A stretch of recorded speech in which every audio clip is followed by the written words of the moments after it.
Namaskar, I am Dr. Kush Ohri. I am a senior consultant in internal medicine and the medical superintendent at Metro Hospital and Heart Institute, Lajpat Nagar. Today we will be talking about understanding hypertension. Our discussion today will be on what high blood pressure is and how to prevent it.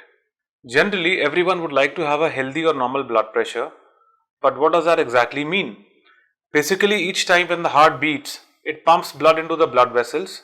This creates pressure against the walls of the blood vessel. This is called the blood pressure. Normally, in a healthy person, it rises and falls throughout the day, but when blood pressure remains high for a longer time and left untreated, it can lead to a serious health complications. In general, persistent increase in blood pressure higher than normal blood pressure is known as hypertension.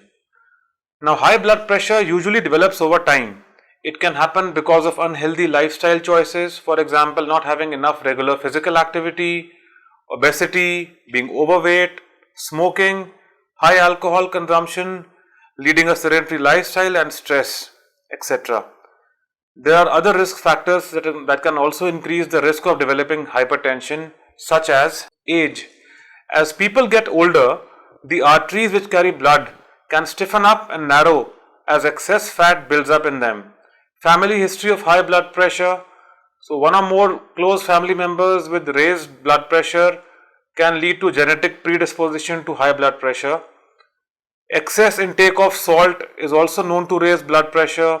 Not eating enough food with potassium can increase blood pressure and the risk of stroke as well, and chronic kidney disease. Eating processed and fatty foods increases the fat throughout the body and makes the heart work harder to push blood through the body, hence causing blood pressure to rise. On the other hand, lack of physical activity is also linked to obesity and further to higher blood pressure. Another cause is stress. So, reacting to stress is unhealthy for the body and it can lead to elevation of blood pressure. Moving on, hypertension does not have any obvious sign and symptoms. That is why it is often known as a silent killer. It puts people at a very high risk for several diseases, from cardiovascular problems to kidney failure, stroke, eye damage, and even blindness. Hence, early and accurate detection is very important in management of high blood pressure or hypertension. Measuring the blood pressure is the only way to know whether a person is having high blood pressure or not. Generally, when symptoms do occur, they include morning headaches or tiredness, vision changes, buzzing sound in the ears, fatigue, nausea, or vomiting. If a person is experiencing some of these symptoms, then he or she should get the blood pressure checked. Fortunately, high blood pressure can be easily diagnosed and treated. It is usually measured using an instrument called a sphygmomanometer. A blood pressure is recorded in two numbers, systolic and diastolic. Now let's try to understand what do these numbers actually mean. A healthy or normal blood pressure should be lower than 120 by 80 millimeters of mercury, or it can also read as 120 over 80 millimeters of mercury. Here the upper number indicates the systolic blood pressure, which means pressure in the blood vessels when the heart contracts, whereas the lower number indicates the diastolic blood pressure, meaning the pressure in the blood vessels when the heart relaxes in between the beats.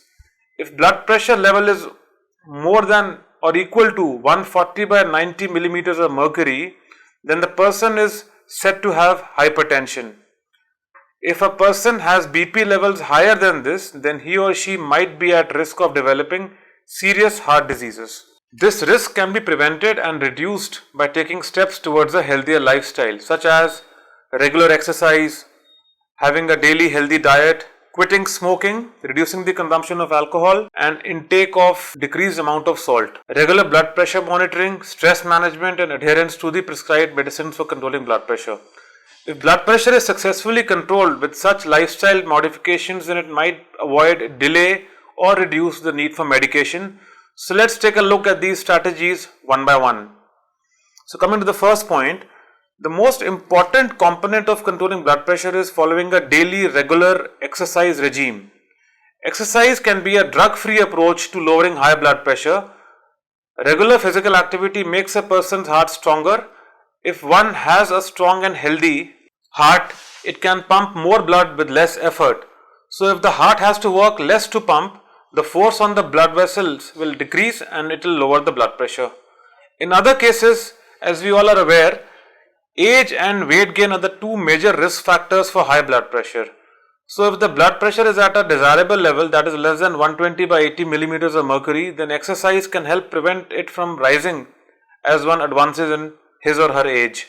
Regular exercise also helps you to maintain a healthy weight, which in my opinion is very important to control blood pressure. One should aim for at least 30 minutes of daily aerobic activity on most days of the week to control hypertension.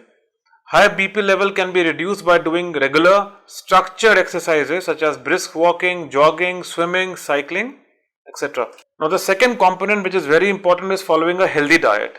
Diet plays a very important role in controlling the blood pressure. A diet with a high intake of vegetables such as fruits and whole grains is recommended for hypertensive patients. For lowering blood pressure or preventing hypertension through dietary intervention, one can adopt a dietary pattern such as a DASH diet. Now DASH stands for Dietary Approaches to Stop Hypertension.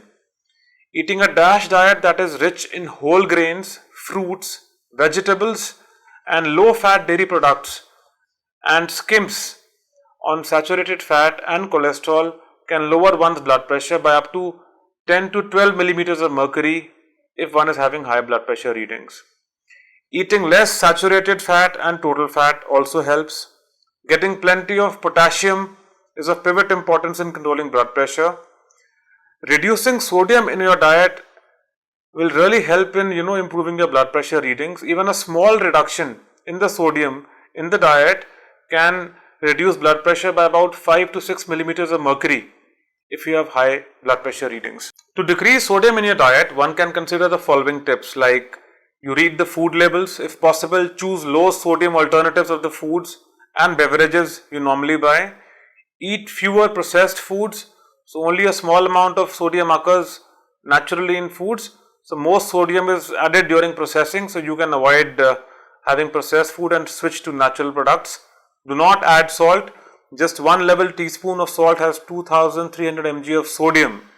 Can you imagine? It's really a lot of sodium.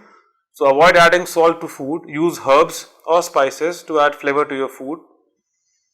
A very important part where people smoke in controlling blood pressure is to quit smoking. Stopping smoking really helps your blood pressure to turn to normal. Quitting smoking can effectively reduce your risk of heart disease and improve your overall health. Regular blood pressure monitoring. Some of the hypertensive patients check their blood pressure by visiting doctors, but it is not always possible for patients to visit doctors and check up their blood pressure values through the day. Hence, most often I advise my patients for self-monitoring of their blood pressure levels. Self-monitoring helps person to measure blood pressure at different times of the day, throughout the day and even at odd hours and for a longer period of time. It also assists doctors to get a more complete picture of a person's blood pressure readings at different times, further helping in bettering the prediction of cardiovascular mortality and morbidity rather than single routine blood pressure measurements done over a clinical visit. Now, stress management is again a very important part in managing the blood pressure. By learning how to relax and manage stress can improve emotional and physical health and lower blood pressure. Stress management techniques include exercises, listening to the music you like, focusing on something calm or peaceful, and meditating. A very important component of controlling blood pressure is adherence to medicine in people who are already on prescribed medication to control blood pressure. A medicine to lower blood pressure may be recommended by a doctor if your blood pressure is consistently high, usually at or above 140 by 90 millimeters of mercury. Adherence to medicine is very important as it controls your blood pressure regularly. Lastly, I would like to suggest that there is nothing more precious than having a fit and healthy life and a fit and healthy body. Like I always say to my patients that you invest in mutual funds for a wealthy future. So you must invest in your health for a healthy and a longer life, and adapting to a healthy lifestyle can help us to enjoy a long and healthy life. High blood pressure can be prevented as well as controlled in many ways. Keeping blood pressure in the normal range is very important for preventing cardiovascular complications, kidney complications, eye complications, and reducing the future risk of cardiovascular events. It is very important to maintain normal blood pressure with regular monitoring and preventive care. Thank you.